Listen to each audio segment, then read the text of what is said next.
Olá, gente, tudo bem? Me chamo Calhose Martins Costa, sou aluno de doutorado do Programa de Pós-Graduação em Farmácia da Faculdade de Ciências Farmacêuticas da Universidade de São Paulo, aqui do campus da capital. Hoje nós vamos continuar nossa disciplina de hematologia clínica para farmácia. A aula teórica vai seguir, está dentro do conteúdo programático, né, distribuído para vocês, entregue a vocês no início da disciplina. A nossa aula hoje é a aula teórica 10, sobre neoplasias hematológicas, tá?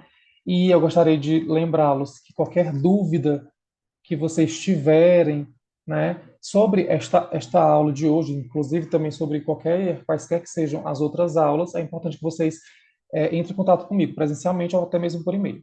Bom, recapitulando a aula passada, né, que era a aula 9 sobre leucograma reacional, né, eu vou só relembrá-los do final da aula para que a gente consiga se situar. Haja vista também que já tem um tempinho que essa aula foi dada, mas poder conseguir ver algumas características citomorfológicas que são distintas entre o hemograma reacional, né, ou leucemoide, que também é reacional, para um hemograma que é, é, de leucemia, propriamente dita, né, de neoplasia hematológica. Bom, os hemogramas reacionais, só mostrando aqui na parte superior, nas três figuras superiores, a gente consegue ver os neutrófilos na imagem 1 e na imagem 2. Olha a diferença citomorfológica destes dois tipos de neutrófilos, né, segmentados. Na verdade, nesse aqui, no caso, nem é segmentado por conta de um processo infeccioso, né, que causou inflamação tóxica para os neutrófilos. Inclusive, a gente consegue observar no citoplasma desses neutrófilos, a gente consegue observar, né, granulações tóxicas, granulações grosseiras, e ainda mais algum outro achado também de toxicidade, inclusive de aspecto grave, que é a presença de inclusões citoplasmáticas como vacuolização. Esse processo de vacuolização está muito presente, né, em condições de septicemia. Por que que eu falo neutrófilo? Voltando também ainda na aula 9 sobre leucócitos, a gente caracteriza como neutrófilo toda a linha granulocítica do tipo neutrofílica, certo? Neste caso aqui, eles não são segmentados, são bastões, né? Porque eles ainda não lobularam. Apenas segmentados lobular, aliás, apenas neutrófilos lobulados são classificados como segmentados. Nesse caso aqui, ainda continua com a classificação de bastonetes, né, de bastões, e isso nos remete ainda a um processo infeccioso agudo, porque a gente consegue observar, né, um certo desvio à esquerda na escala maturativa dos neutrófilos. Né? Na imagem 2, a gente consegue ver um hemograma, né, aqui no caso representado pelo leucograma. A gente consegue ver duas características, né? A primeira característica também continua sendo, são também neutrófilos, né? Série granulocítica. Só que esses neutrófilos, a gente consegue observar que eles têm uma certa característica citomorfológica diferente do hemograma 1, que é um outro tipo de paciente, né? Que é um paciente, neste caso aqui, um paciente que teve né, infecção agudizada pelo vírus da imunodeficiência humana, né? Pelo HIV. E aí, essa característica aqui, a gente consegue observar, nas características citomorfológicas do neutrófilo, a gente consegue observar o quê? A gente consegue observar lobulações diferentes, lobulações distintas, né? A gente não consegue ver os lóbulos de forma correta. Este neutrófilo aqui, a gente consegue observar que ele tem apenas um único lóbulo. Esse aqui apresenta ter um certo tipo de vaginação, querendo lobular, mas ele ainda seria classificado como um bastão. Aqui a gente já consegue ver o neutrófilo que ele está em estado de lobulação, ele já é segmentado, mas ele é hipossegmentado. Essa hipossegmentação ela é muito característica de processos inflamatórios, com desvio à esquerda. Né? E essa hipolobulação é chamada assim porque os neutrófilos são são neutrófilos normais quando eles têm lobulação de 3 até 5 segmentos, de 3 até 5 lóbulos. Aqui só tem dois, então ele é hipolobulado, certo? Essa outra imagem aqui também a gente consegue ver que existem apenas dois lóbulos, por mais que os dois estejam tentando ainda lobular, mas também são hipossegmentados, né? São segmentados com certa lobulação diminuída. Essa característica de certa lobulação diminuída, essa característica do núcleo dos lóbulos mais arredondados ou de não ter lobulação, é uma condição chamada de reação de Pell-Guerrouet, que pode ser tanto hereditária, hereditária, né, advinda de progenitores para filhos, né, como também ela pode ser adquirida, como a gente consegue observar aqui numa infecção pelo HIV. Na imagem 3, a gente consegue ver dois linfócitos, né? Um linfócito normal, este aqui no do canto, e um linfócito de alto volume citoplasmático. Esse linfócito de alto volume citoplasmático, ele é importante para que ele consiga, dentro desse citoplasma, incluir, né, restos de, ou até mesmo células fagocitadas, né, ou micro-organismos xenobióticos, né, que adentraram. Então, a característica morfológica, a gente consegue observar que o linfócito ele meio que forma evaginações que está passando pelas hemácias. Isso é parecido com os podócitos das plaquetas, né? Tenta procurar algum material que seja estranho, algum corpo estranho entre as hemácias para poder tentar fagocitá-lo, né? Isso caracteriza um, linfócito como um linfócito reacional, certo? Agora, voltando no assunto de hemograma, ainda leucemoide, que também é um tipo de hemograma, né, de condição reacional, porque o leucemoide significa tipo leucêmico, mas não é leucêmico, ele só aparece com células leucemoides. Né? Na imagem a gente consegue ver células de um escalonamento neutrofílico, né? A gente consegue ver, por exemplo, a presença aqui de metamielócitos, né, de bastões, outro metamielócito aqui, a gente consegue ver um hipersegmentado, né? Então, esse escalonamento desviado para a esquerda é muito característico de uma leucemia mieloide crônica, né? Só que, de fato, o indivíduo não tem leucemia mieloide crônica, é uma reação leucemoide. Ou seja, parece ser leucêmico, como a leucemia mieloide crônica, porém não é. É um hemograma de um indivíduo que foi esplenectomizado. É muito interessante que quando a gente vai fazer, inclusive, o analista clínico, né, que está ali na leitura da amostra, no processamento das amostras, supervisionando isso, consiga também entender e saber da importância de ir atrás da condição do indivíduo, né? Do histórico do paciente, porque às vezes você libera lá, por exemplo, esse sugestivo de leucemia, né? Você comanda isso e liga para o médico a sugestivo de leucemia. O médico, talvez não conhecendo, ele pode até entrar, né, em protocolos antineoplásicos, né, de forma descabida, né? E isso será, com certeza, ruim para o paciente, né, para o indivíduo que você está analisando suas amostras biológicas.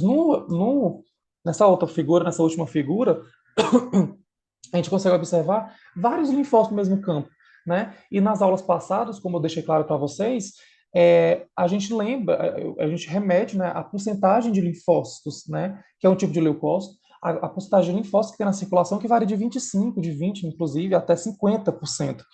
Num campo, não é característico de um hemograma normal, fisiológico, encontrar linfócitos tão próximos um do outro. Né? Mas isso só poderia nos dizer a lâmina como um todo, né? A diferencial como um todo. Mas a gente olhando assim dessa forma, parece muito ser leucemia linfocítica crônica, porque a leucemia linfocítica crônica, ela cursa com o aumento da porcentagem de linfócitos. Então, por área, por campo, a gente consegue identificar vários linfócitos.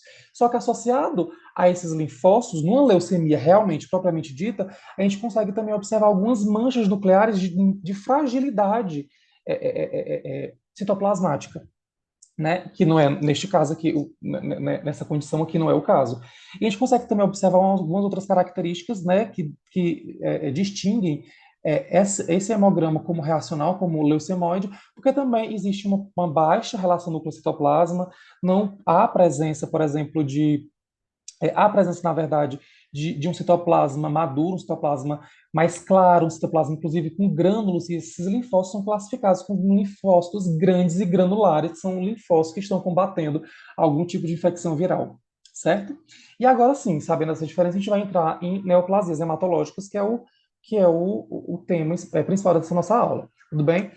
Os livros que eu utilizei para poder produzir essa aula, e que também são os livros básicos para que vocês estudem, são os livros do Silva, os livros do Hofbrand e da Bárbara Bain. Todos eles são livros que estão presentes na biblioteca e são livros que vocês devem estudar este assunto para poder estudar para a prova, estudar também para o assunto em si de neoplasias hematológicas, tudo bem?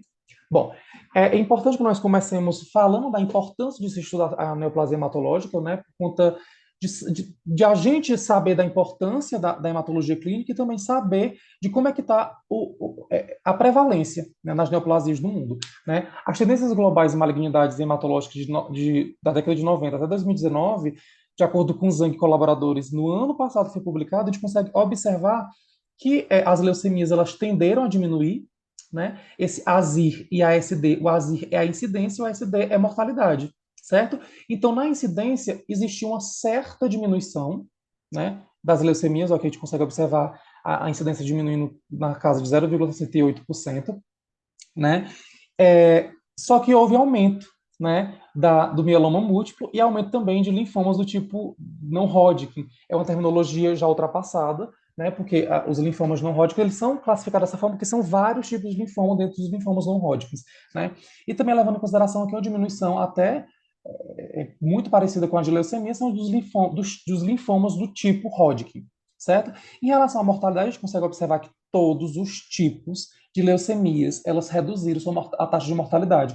Isso é importante quando a gente pensa em cenário de saúde pública, né, de investimento em saúde pública, de investimento em pesquisa, a gente consegue observar que as pesquisas realmente elas aparentam, né, parecem ser uma das principais explicações para essa diminuição, né? Então, parece que os tratamentos e a pesquisa, né, melhorando os tratamentos cada vez mais, é o que está fazendo, é o que faz com que essa mortalidade, essa taxa de mortalidade diminua.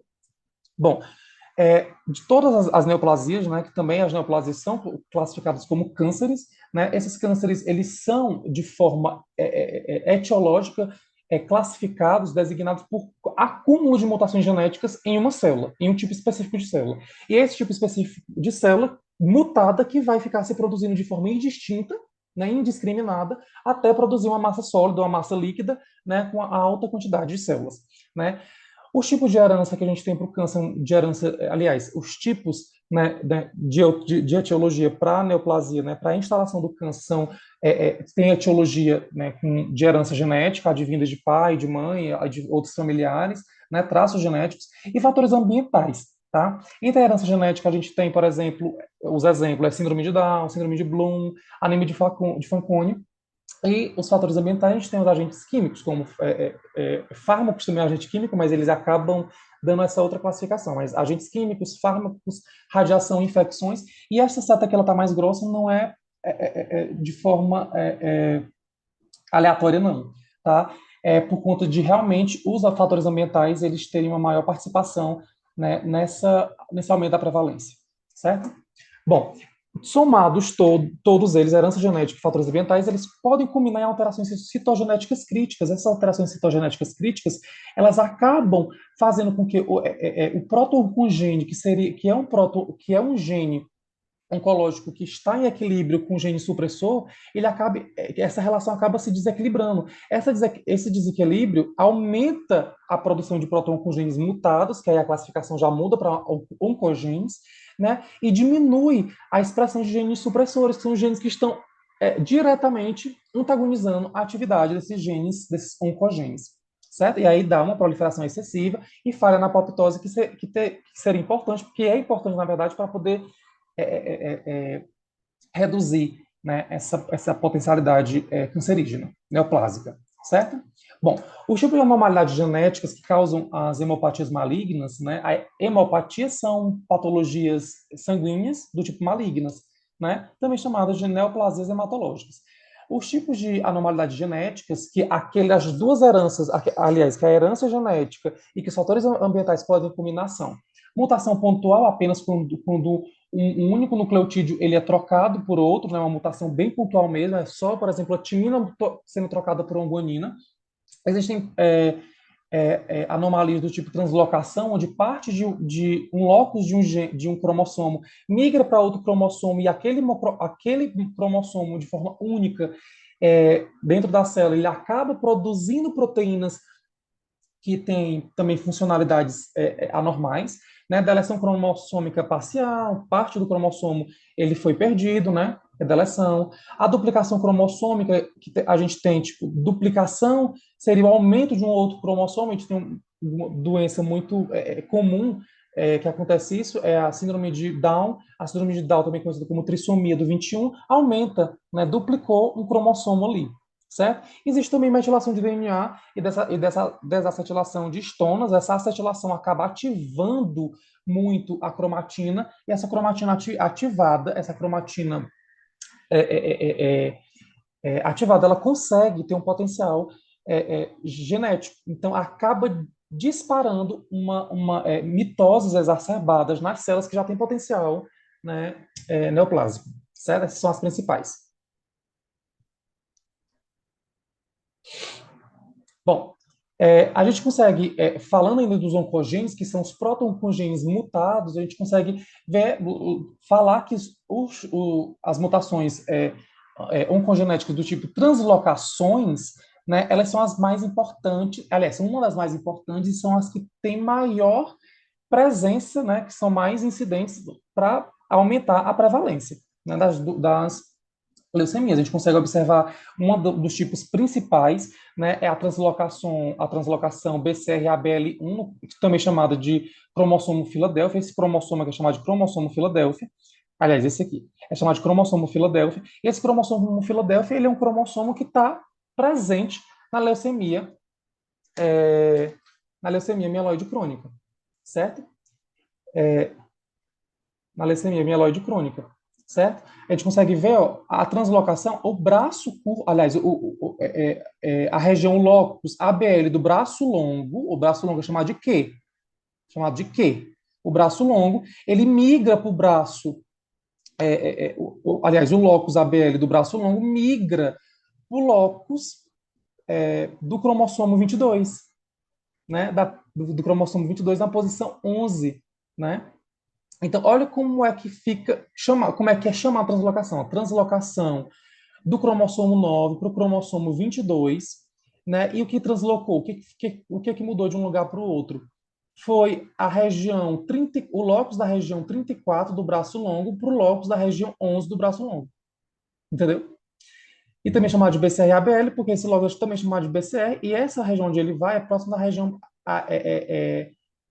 aliás, essa região BCR recebeu a região ABL, por isso que é chamada de translocação BCR-ABL1, ABL-BCR, certo? E como esse cromossomo está alterado, também a proteína que vai ter atividade, faz parte da atividade efetora da sinalização, também é alterada, e essa proteína que está relacionada, que é essa tirosina quinase, está relacionada com as leucemias, tá? Com a leucemia mieloide crônica, ela que ajuda a desenvolver.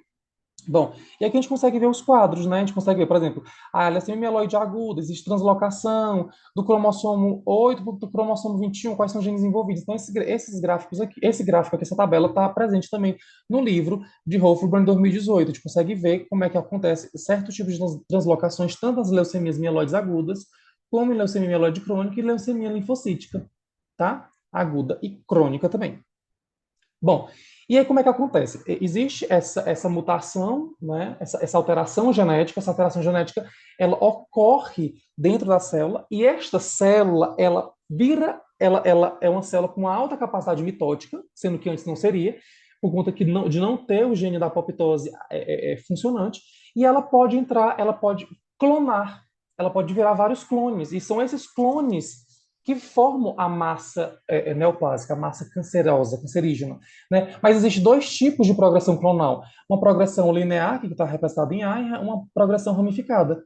A linear significa que todos os clones eles compartilham de todos os materiais genéticos alterados do clone primordial, do clone principal, e na ramificada não acontece isso, mas, no mínimo, todos os clones precisam ter pelo menos um único gene em comum alterado quando comparado com o gene, com a célula iniciadora, certo?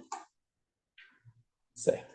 E esses clones, eles são encontrados de forma periférica e axialmente, pode ser tanto na medula óssea quanto no sangue periférico. Bom, e na hierarquia hematopoética, isso a gente só vai ver mais a fundo na próxima aula, né, a gente consegue ver, dentro da hierarquia hematopoética, a gente vê a distinção, né, de progenitores que são linfóides e progenitores que são mieloides, que os mieloides dando finalizando com plaqueta, granulócito, macrófagos e plaquetas. Esses dois lados, né, esse lado de cá, né, do progenitor linfóide dá leucemias linfoblásticas do tipo B e T, leucemia crônica, e essa aqui acaba desenvolvendo, né, neoplasias hematológicas, síndrome mielodisplásica, síndromes mielo e linfocíticas com eosinofilia e LMA. Tá? E aqui, para poder finalizar a aula, a gente tem uma questão, né? De acordo com seus conhecimentos sobre a etiologia das neoplasias hematológicas, marque abaixo a única alternativa verdadeira. As reações hematológicas secundárias à síndrome de Down são caracterizadas por serem verdadeiramente leucemóides, por sua remissão espontânea. Realmente, a remissão é espontânea, mas não é verdadeiramente leucemoide, tá? B, as alterações citogenéticas críticas em proto-oncogênese é a principal etiologia das neoplasias hematológicas. As translocações gênicas são as mais prevalentes, sendo o cromossomo Filadélfia um dos mais conhecidos. E sim, essa é a resposta. Vamos ver o que está errado na C e na D. Para que o clone leucêmico seja caracterizado, ele necessariamente deve compartilhar de todas as alterações gênicas. Mutações não é isso, a gente acabou de ver que ela pode ser também ramificada. E a ramificada não tem todas as alterações genéticas. D. Síndrome de células linfóides com eosinofilia periférica é um exemplo de neoplasia linfóide, não é, que eu acabei de mostrar nesse slide passado, que ela é caracterizada como uma leucemia mieloide. Certo? É isso, qualquer dúvida pode entrar em contato. Muito obrigado.